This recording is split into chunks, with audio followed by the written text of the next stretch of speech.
सुबह सुबह की ठंडी हवा में प्रिया अपनी स्कूटी धीरे धीरे चलाते हुए सड़क पर रानीपुर की ओर बढ़ रही थी। वह साधारण सी सलवार सूट पहने हुए थी, जैसे किसी गांव की एक आम लड़की। किसी को यह अंदाजा भी नहीं था कि वह पुलिस कमिश्नर मिस्टर वर्मा की बेटी है। उस दिन वह अपनी सहेली की शादी में जा रही थी। बाजार पार करते ही उसने आगे सड़क किनारे 5-6 पुलिस वालों को देखा जो गाड़ियों की चेकिंग कर रहे थे। उनमें इंस्पेक्टर सुरेश भी मौजूद थे, वही सुरेश जो उसी थाने में तैनात था जहां उसके पिता का आना जाना रहता था और जिसे मिस्टर वर्मा अपना अच्छा दोस्त मानते थे। जैसे ही प्रिया उनकी ओर पहुंची, सुरेश ने हाथ उठाकर उसे रुकने का इशारा किया। प्रिया ने स्कूटी साइड में लगाई तो इंस्पेक्टर मुस्कुराते हुए बोला, अरे मैडम, कहां चली जा रही है बिना हेलमेट के? और स्कूटी भी इतनी तेज क्यों चला रही थी? अब तो चालान तो कटेगा ही, वरना आप लोगों का एटीट्यूड कभी नहीं बदलेगा। प्रिया ने विनम्रता से जवाब दिया, सर माफ कीजिए, मैं जल्दी में थी इसीलिए हेलमेट लेना भूल गई। पास ही एक शादी में जा रही हूं, छोड़ दीजिए ना। और मैंने स्कूटी तेज नहीं चलाई, सिर्फ 30 की स्पीड पर थी। लेकिन इंस्पेक्टर सुरेश भड़क गया, तू हमें सिखाएगी कि कानून क्या होता है? ज्यादा बकवास मत कर। जो कहां है वह मान बदतमीज लड़की ज्यादा अकड़ दिखा रही है। इतना कहकर उसने गुस्से में प्रिया के गाल पर एक जोरदार थप्पड़ जड़ दिया। उसे अब तक नहीं पता था कि यह कोई आम लड़की नहीं बल्कि कमिश्नर मिस्टर वर्मा की बेटी है। आसपास कुछ लोग तमाशा देखने जुट गए, लेकिन कोई आगे आकर बोलने की हिम्मत नहीं कर रहा था। इंस्पेक्टर चिल्लाया, तेरे बाप की सड़क है क्या? जब मन किया स्कूटी निकाल ली। ज्यादा ड्रामा मत कर, वरना तुझे अभी जेल भिजवा दूंगा। जल्दी से 5,000 का चालान भर, नहीं तो स्कूटी के साथ तुझे भी लॉकअप में डाल दूंगा। प्रिया हैरान रह गई। उसे समझ आ गया कि यह इंस्पेक्टर कानून का गलत इस्तेमाल कर रहा है और अपने अहंकार में चूर है। वह शांत स्वर में बोली, सर प्लीज मुझे जाने दीजिए। मेरे पास इतने पैसे नहीं हैं कि मैं 5,000 दे सकूं, और वैसे भी इतना चालान किसी मामूली गलती का नहीं होता। लेकिन यह सुनकर सुरेश और भड़क गया। लगता है तुझे सबक सिखाना ही पड़ेगा। तेरे जैसी लड़कियों को मैंने बहुत देखा है, हेलमेट लगाना नहीं आता और ऊपर से जुबान चला रही है। अब चालान नहीं भरेगी तो लॉकअप में डाल दूंगा, देखते हैं क्या कर लेती है। उसने पास खड़े एक सिपाही को इशारा किया, चलो इसे थाने ले चलते हैं, बहुत हवा में उड़ रही है, अब इसे जमीन पर लाना पड़ेगा। इंस्पेक्टर सुरेश ने गुस्से में 2 सिपाहियों को इशारा किया, पकड़ो इसे और थाने ले चलो। इसी थाने में इसका मजा चखाते हैं। ऐसे नहीं मानेगी, इसकी औकात दिखानी ही पड़ेगी। दोनों सिपाही आगे बढ़े और प्रिया के दोनों हाथ पकड़ लिए। प्रिया ने झटके से हाथ छुड़ाते हुए कहा, मुझे हाथ मत लगाओ, जानते नहीं हो मैं कौन हूं। भलाई चाहते हो तो मुझे जाने दो, वरना जो होने वाला है उसकी कल्पना भी नहीं कर सकते। यह सुनकर इंस्पेक्टर का चेहरा लाल हो गया। वह भड़कते हुए फिर से प्रिया के गाल पर थप्पड़ जड़ देता है। प्रिया अब तक सब सहन कर रही थी, लेकिन उसने मन में ठान ली थी कि इस अहंकारी इंस्पेक्टर को कानून के जरिए सबक सिखाएगी।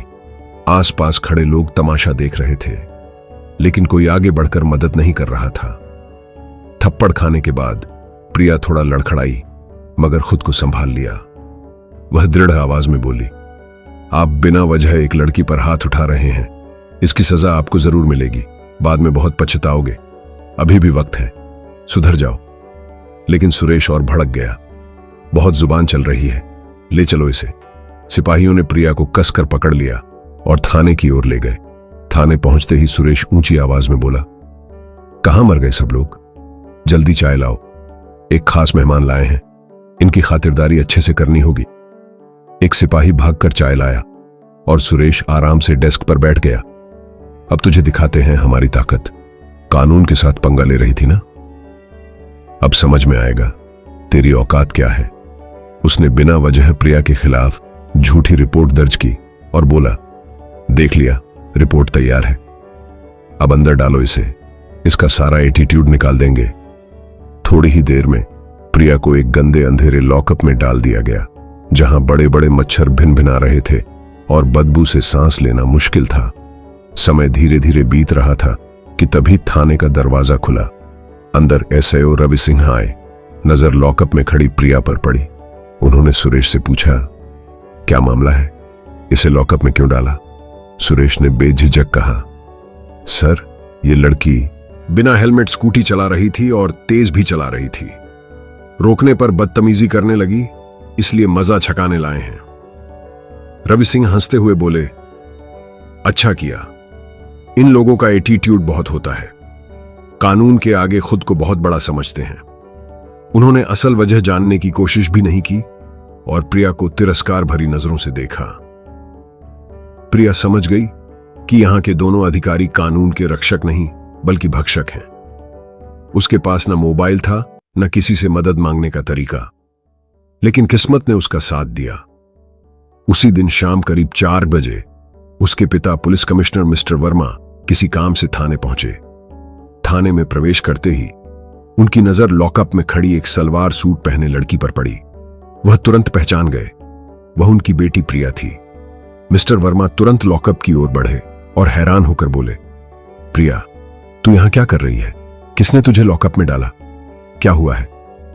पास खड़ा एक सिपाही यह सब सुन रहा था। वह तुरंत समझ गया कि यह कोई आम लड़की नहीं बल्कि कमिश्नर साहब की बेटी है। वह दौड़ते हुए सुरेश के पास गया और सब कुछ बता दिया। सुरेश का चेहरा सफेद पड़ गया। वह घबराहट में भागते हुए लॉकअप के पास आया और बोला, कमिश्नर सर, यह लड़की सड़क पर बदतमीजी कर रही थी, कानून तोड़कर स्कूटी चला रही थी। जब हमने रोका और समझाया तो इसने हमें गालियां दी और कहा, तुम लोग जानते नहीं हो मैं कौन हूं, मैं तुम लोगों को सस्पेंड करवा दूंगी। बहुत एटीट्यूड दिखा रही थी, इसलिए हमने इसे लॉकअप में डाल दिया। मिस्टर वर्मा का चेहरा गुस्से से लाल हो गया। यह मेरी बेटी है और आपने जो किया है वह बिल्कुल गलत है। यह सुनते ही सुरेश के हाथ पांव कांपने लगे। वह तुरंत हाथ जोड़कर बोला, सर यह आपकी बेटी है, मुझे नहीं पता था, माफ कर दीजिए, आगे से ऐसा नहीं होगा।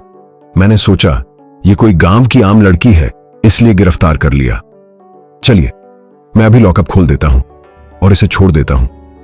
लेकिन मिस्टर वर्मा ने सख्त आवाज में कहा, लॉकअप खोलने की जरूरत नहीं है, अब जो करना है मैं करूंगा।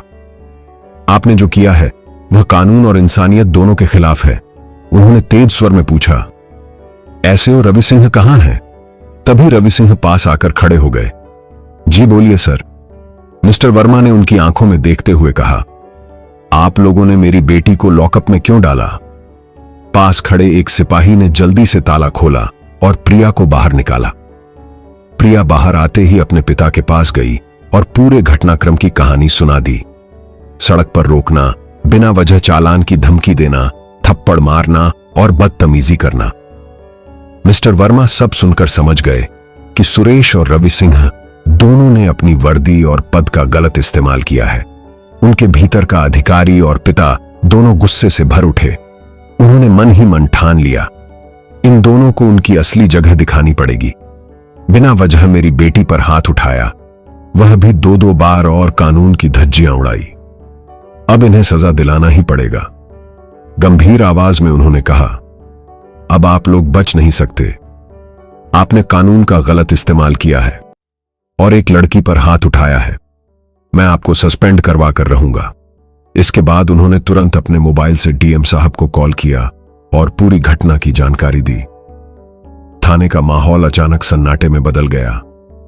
हर पुलिस वाले को महसूस हो रहा था कि अब इस मामले में कोई भी बच नहीं पाएगा। थाने में एक भारी सा सन्नाटा फैल गया था। कमिश्नर मिस्टर वर्मा की आवाज ठंडी थी, लेकिन उसमें ऐसा वजन था कि कोई भी सामने खड़ा कांपने लगे। डीएम साहब, मुझे आपसे तुरंत मुलाकात करनी है। मामला गंभीर है, मैं आपके दफ्तर नहीं आ सकता, आपको यहीं थाने आना होगा। फोन रखते ही थाने में हलचल मच गई। रवि सिंह और सुरेश एक दूसरे को घूरने लगे, मानो दोनों एक दूसरे को दोष दे रहे हों। बाकी सिपाही चुपचाप अपने अपने कोनों में खड़े हो गए। करीब 45 मिनट बाद थाने के बाहर सरकारी गाड़ियों का काफिला रुका। गाड़ियों से डीएम साहब, उनके साथ एसीएम और 2 अन्य अधिकारी उतरे।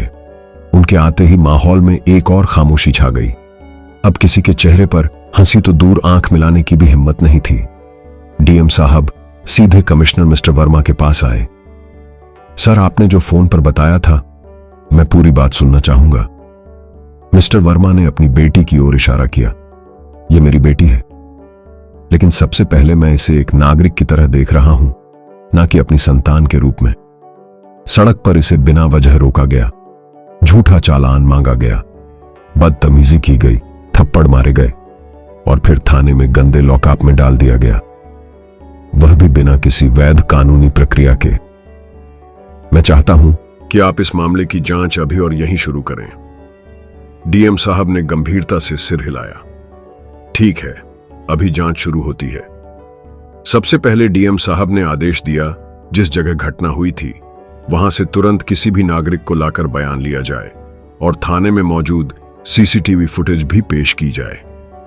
थाने के एक सिपाही ने धीरे से कहा, सर, सड़क पर घटना के वक्त कुछ लोग मोबाइल से वीडियो बना रहे थे, तो तुरंत उन्हें बुलाओ। 2 घंटे के भीतर 3 लोग थाने में पहुंचे। उनमें से एक बुजुर्ग दुकानदार थे जिन्होंने साफ कहा, मैंने अपनी आंखों से देखा कि लड़की स्कूटी धीरे चला रही थी। हेलमेट नहीं था, यह सही है, लेकिन उसने किसी से बदतमीजी नहीं की। उल्टा इंस्पेक्टर साहब ने उसे जोर से थप्पड़ मारा और बहुत बुरा भला कहा। दूसरे गवाह एक कॉलेज के छात्र ने मोबाइल से बनाया वीडियो दिखाया। वीडियो में साफ दिख रहा था सुरेश प्रिया को थप्पड़ मार रहा है, RS 5000 के चालान की धमकी दे रहा है और आसपास के लोग देख रहे हैं। तीसरे गवाह ने भी यही बयान दोहराया।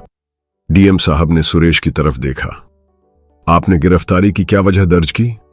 सुरेश पसीना पोंछते हुए बोला, सर, उसने हमें गालियां दी और धमकाया। डीएम ने तुरंत बीच में टोक दिया, और यह आरोप साबित करने के लिए आपके पास क्या सबूत है? सुरेश खामोश हो गया।